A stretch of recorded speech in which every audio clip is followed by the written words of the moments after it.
Hey everybody, it is your gaming editor slash Survivor buddy Gordon here with the last of the Survivor exit interviews. That's right. The winner interview, the first runner-up and the second runner-up, those are already up on the YouTube channel. Feel free to check those out. Zoom was not available. It wasn't working for whatever reason. So those are all audio interviews. And so the quality is not the best. And in particular, the Deshaun interview, the quality is not good. But I did my best to kind of clean it up or boost it. So I want to apologize for that. But, there's still good stuff in there. Hopefully you check it out and enjoy it. Also, stay tuned throughout the off season. We're going to try to have some fun surprises. It's a long time until March, until the show comes back for 42. So dug into the archives and found some stuff that may have never seen the light of day before. So hopefully there's some fun stuff in there. Right now we have our exit interview with our fifth place competitor, Ricard, and it was a train wreck. First of all, he couldn't get Zoom to work either, so it's a phone call. In the midst of recording, my recorder stopped. My wife brought her phone over. I recorded on her phone, and then we just got completely disconnected. So I have no idea what to expect from this. But he's a fascinating guy and a lot of really interesting things to say about this season. So with that said, I apologize for it being audio, but hopefully it's all right. If you get a chance, hit like, hit subscribe. That's the best way to see this content, and it really helps the channel a lot. So with that said, let's see what Ricard has to say about last night's finale. Hello. Ricard, welcome to my hangout, sir. Hi. I tell you, I got a bone to pick with you, buddy.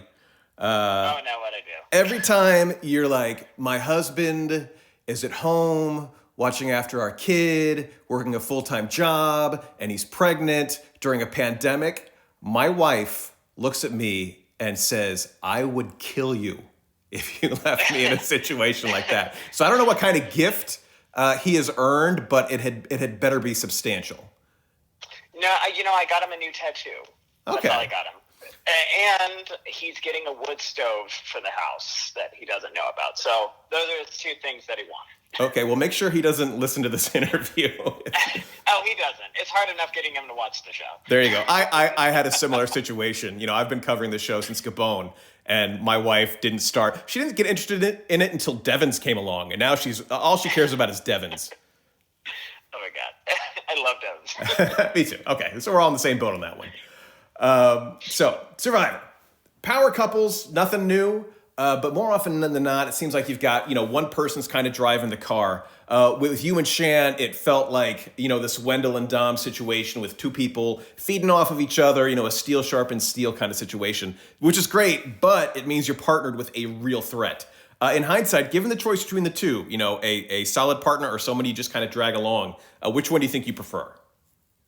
I think a solid partner. I have no regrets going forward with Shan. I think she was beneficial. I think she was essential to my game with my starting tribe.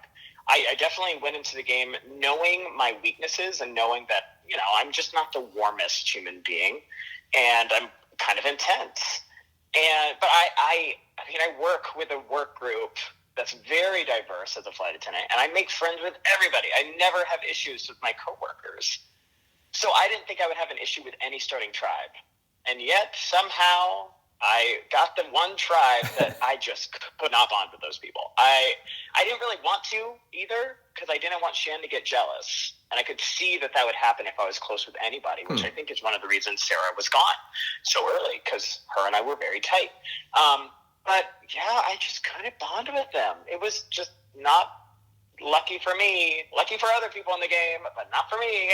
Well, when we finally pulled the trigger and got rid of Shan, she told everybody you had her vote, which has got to be the worst thing somebody can say. It's like, oh, that's so sweet, I've got your vote, but like, oh, good, now everybody knows I've got your vote.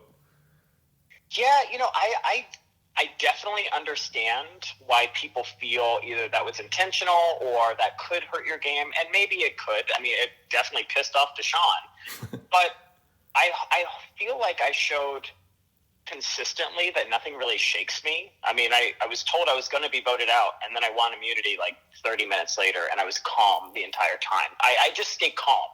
And so I knew I could navigate that. I was like, oh, that's sweet. Oh, damn. Well, okay, I'll just have to figure that out, but no big deal. And then I moved on. I gotta tell you, I do kind of love this narrative of you being like, I'm actually super good at this. Like that must have that every time you said it like a few times, and every time it cracked me up. It's like, well, good. You should have confidence in your abilities. I know when I'm good at something, and what out there, I felt like I didn't have the personality for people to overlook stuff easily and just assume I was good at things. I needed to really prove it. And so I talked about it a lot. I was like, no, you noticed I did that, right? Like, you saw that? That was cool, huh? I just loved hyping myself up because I knew otherwise I would just be the weirdo staring at people. Now, you saved the baby bombshell until your back was truly against the wall. How much of that was genuine and how much of that was, this might be a card I can play with Xander? It was never a card to play with Xander. It's just I had made the decision that I was going to be ending my game. You know, I was accepting that there was really nothing I could do. I had said all the information I could to convince Xander to use the idol. I knew there was no shot. There was really no chance. I can't convince a 20-year-old to like hear what I wouldn't even believe what I was saying, even though I was genuinely telling the truth. I told him if he uses his idol, it looks good for him. He looks authentic. He looks like he wasn't lying before to Evie and Tiffany about using the idol and saving them and being a good guy. You know, it just like gave him some substance that he was really able to follow through with this idea and his plan of using it on somebody. And then he could personally take me out with fire. Like, that was his path forward. And I feel like it was his only path forward to getting any votes. And that still wasn't even a guaranteed win. And so essentially I was like, if you don't do this, this isn't your move taking me out. You're just an accomplice. This is Erica, Heather, and Deshawn's move. It's theirs, period. Like, that's just what it is. You need a resume. You keeping me makes you look good, and then you taking me out makes you look great. But, I mean, how do you actually listen to the biggest threat in the game and buy that? Even though it was true. I wasn't. And so I just accepted it, and I could have come up with some theatrics and tried some tricks, but I felt kind of like a Keith Nail, where I didn't want my story to end on a tacky note with a fake idol. I wanted to end on an authentic, I played a great game, I was never blindsided, I was on the right side of every damn vote. And then I wanted to say my final tribal council speech, damn it, because I saved it the whole time. So I said it. You as a just get back there real quick. When he was talking about it, I was like, this is a woo taking Tony to the end. I couldn't even believe he was even considering it, considering, you know, how confident I was in you if you got to the final three. Xander, I really feel like Xander was super conflicted out there. Like, he was never actually going to use that idol on me, but I think it really hurt his heart. Like, we loved each other. We were great friends. We are great friends. I adore him. And I think it really just, it ate at him that he had to do this in his mind. He had to do this to win. But I told him, I was like, right now, what you're doing, you're just choosing if Erica, Heather, or me wins. And by taking me out, you're just choosing one of them to win. So is that what you want? And I guess that's what he got. Well, interestingly, I feel like more than any other juror, you kind of took over the lawyer role, sticking it to Deshawn, and it kind of felt like you were sticking up for Erica. Absolutely. So what at the end of the day, why Erica over Xander? So, God, I feel like I had this whole hierarchy of who should have won and who shouldn't have. Or I guess the order they should have won if it wasn't going to be me. And so in that scenario, the way I view it, if I ever get duped, then you did a good job, because it takes a lot to get me. It takes a lot for me to be confused in any situation. I might be like oblivious to some things and kind of too cocky at times, but for me to actually be like, oh, damn, you played me. I admire that, and I was played by Erica and Heather like 3 different occasions in small ways, but still I was impressed. I was genuinely impressed. Specifically, Shan's vote out. I did not see it coming that Liana and Shan were going to be tied. I knew we were putting votes on Liana. I knew we were putting votes on Erica, and I knew we were going to put the majority on Shan. But Heather came up with the plan of really like splitting it to make sure Erica was fully safe. And the fact that I didn't see that coming, I was pissed. Oh my God, when I got back to camp, I already felt so bad voting out my best friend. And for me to have to vote her out twice, I was furious. And, they got me. And I never had that moment with Xander. I adore him. He's a good friend. But being a good friend to me doesn't earn you $1 million in this game.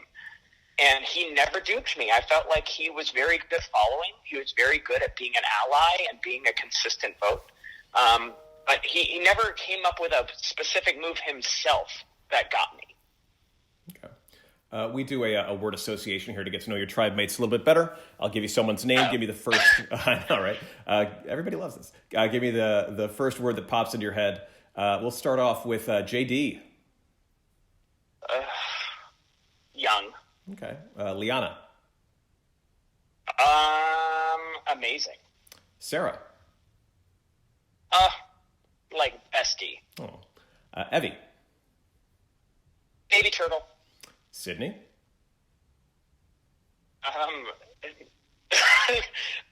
Wild. Okay. Tiffany. Annoying. No, I told her I was going to say annoying because she called me annoying. Funny. Okay. Heather. Frustrating, but underestimated. Okay. Deshaun. Complicated. Danny. Sweetie. Shan. Passionate. Brad. Paul. Xander. Cuddle buddy. Nasir. Everything. I just love Nasir. Okay. Erica. Winner. Okay. And let's finish off with Jeannie. Machini. Okay. Now, Jeannie was an intentional last pick because that was kind of my only problem with your early game is it seemed like you could never forgive her for that early vote. Was there more to it than that, or just that kind of stuck with you? Yeah, I really wasn't bothered by the vote thing the way the edit makes it seem I was. Jeannie and I are like really good friends. I love Jeannie. We had a great relationship out there. I never wanted to work with her. One, because I couldn't trust her. And the second, because she was so honest that she would just blow up anybody's game. Like, she told Sarah to play her Shot in the Dark, but also said we're voting her out because that was always the plan. Like, I just couldn't with that. But Jeannie's very funny in the sense that she's self-deprecating, and I don't like that people get down on themselves too much. But it was just so lighthearted, her being like, I know, Ricard, I voted for you. And so she brought it up all the time as well. And so, like, it was like a joke between us, like, oh, you got me, Jeannie. There was only one time where I genuinely was frustrated and I brought it up because she was furious at us about Brad getting voted out. And, absolutely pissed. And I was like, I don't understand in this scenario, in this situation, how you're one of the only people that doesn't have a vote on you at any point in the game, and you're pissed off at us. Like, and I never had that. That's why I brought it up. I never had that anger. When we got back to camp, she said, I voted for you. I'm sorry. I gave her a hug, and that was it. But then I vote for Brad, not her, and she's screaming at us. Screaming, swearing, losing her shit. And so I that's the one time I was like, lady, this makes no sense. Now, Jeff early in the season talked about removing the word guys from his catchphrase. Yes. You spoke up, which, I'm in the boat that, like, anything that excludes anybody, why bother? Like, why, I'm on your side on this one. But you kind of, like, were, like, the focal point of this discussion because you spoke up. You've taken so much heat online, and I was kind of wondering, I'm like, good on you for being able to handle that because it's intense and people cross the line so frequently. But was there a little bit of solace in the fact that you could be like, you wait, I'm going to be super good at this game you love and you're going to hate it? Yes, I definitely felt like, this will pass, but it was definitely hard. Especially, I'm on the West Coast, and so I was at my little premiere party, really excited, looking forward to my dream coming to fruition, and I started getting death threats before I had seen my premiere. and I didn't understand why. Like, I had no idea what was going on because I haven't seen the damn episode. And so that was very intense. But I still stand by what I did. I kind of wish there had been a little bit more to it. When we got back to camp and I actually met Ua for the first time, Shan, Sarah, and I had a conversation, and they said they wished they had spoken up as well. Then we all had a conversation as a tribe, and me explaining, like, I am personally not bothered by the word guys. And I think that's an even better person in this situation to say something, be like, hey, you know what? Like, I'm not bothered, but if somebody is, let's make the change. It's not a big deal. And it's, who are we as 18 castaways that happen to not be bothered by this to decide if future casts will be bothered? So we all decided I was going to say something at the first challenge, but it seemed very out of nowhere. It seemed very, like, confusing and weird and a blindside me saying something, but it was pre-planned. I wish I had said something sooner, especially my husband hates the phrase guys. And I work for a queer youth camp where we specifically focus on inclusive language. And that's not saying the word crazy. That's not saying the word guys. That's not saying ladies and gentlemen. It's a lot of very small microaggressions that are just a way to make everybody feel included. And for me to be on this huge platform and be thinking about the check at the end and not my integrity as a human and keeping my word and my authenticity that I would keep with my youth, it just, I had to say something as awkward and uncomfortable as it was. And I kind of feel like, in retrospect, like, I feel like I saved in a small capacity. I don't think Evie would have gotten as much heat as I did. But I feel very strongly that Evie would have gotten some pushback of being, you know, one voice that said, as a queer person, it's cool. Mm-hmm. And people would have kind of attacked them. Instead, I got the attack, and I'm cool with taking that. It's fine. But I wish there was more understanding. Everybody just kind of thought I was a sad little sensitive person, but I think it takes a lot of strength to step up, especially when I'm talking to the host of my favorite show in the world and saying, you know what, let's change your show, Jeff. Like, that's awkward and hard, but I did it. Well, what can we, like this, there's been a lot of, you know, dating back to, you know, Dawn Meehan in Caramoan, which feels like a million years ago at this point. You know, the hate on social media is so intense. Big Brother, it's so prevalent. How did you deal with it, and like, what can we do better? I think I just had to be in the mindset of realizing that I was just a catalyst for the hate. The hate always exists. Like, this just exists. They didn't see the situation and then create this anger inside of them that never existed beforehand. It just so happened to be directed at me at that moment. And so I didn't take it personally. It was just, I let myself be a target, and not in a bad way. I created a target for them to point their arrows at, but those arrows were always in their holster. So I don't take it personally in any way. I will say it's hard with social media and seeing, I'm not criticizing this show at all. But when you see awful comments from people, death threats, people saying they want to run over my babies, people calling me all kinds of things, all of the cast, all kinds of things. And you see that the moderators are responding to the positivity. So they clearly are looking in the comment section, but the bad comments are allowed to stay and not be erased or not be filtered, because there are filters for comments. Sure. That is allowing it to be acceptable. No one's being held accountable. Instead, they're getting like 50 likes from people like-minded and comments, and no one's doing anything about it. But we know that they see it. And so I think that's the hard part. And it's really tricky, and I don't fault the show because there is also freedom of speech. And, you know, you have to accept that. Sure. But I think it's tricky. Just deactivate the comments then. If we're going to allow this kind of hate, just deactivate it. All right. Well, Ricardo, I super appreciate this honest conversation. And you kicked ass out there, man. You got a real bring this person back energy about you. So I really do hope you get that second chance someday. Like, you really... You bided your time, and then you struck, and it was awesome. So I want to thank you so much for your time, and this is my last interview. I'm done. I'm so excited. Yay! Thank you so much. I've been looking forward to this. I'm so I was just walking down the street and somebody said, "Oh, I wanted you to win." And it was my first time not saying, "Oh yeah, just a few more days." I was like, now this is going to be my interaction. Great. But it's over. It's done. And my story is complete. And it was a great story. I'm proud of myself. Okay. Well, please give my best to your family.